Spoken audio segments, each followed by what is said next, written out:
ദൈവത്തിന്റെ പാവപ്പെട്ടവർക്ക് വേണ്ടി ശബ്ദമുയർത്തിയ, അവർക്ക് വേണ്ടി തന്റെ ജീവൻ ബലിയായി നൽകിയ FCCയുടെ രക്തപുഷ്പം, വാഴ്ത്തപ്പെട്ട റാണി മരിയ ജീവിച്ചിരുന്നപ്പോൾ തന്റെ സഹോദരങ്ങളോട് പങ്കുവെച്ച ഹൃദയമൊഴികൾ ഈ നൊവേന ദിനങ്ങളിൽ നമുക്കും ധ്യാനപൂർവ്വം ശ്രവിക്കാം.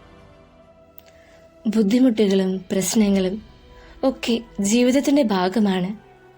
ജീവിതത്തിലെ കഷ്ടപ്പാടുകളുടെ മധ്യത്തിലും ദൈവത്തിന്റെ ഹിതം നിറവേറ്റുകയും ഹൃദയപൂർവ്വം നിരന്തരം യേശുവിനോട് പ്രാർത്ഥിച്ചുകൊണ്ട് അവിടുത്തെ അനുഗമിക്കുകയും ചെയ്യുക.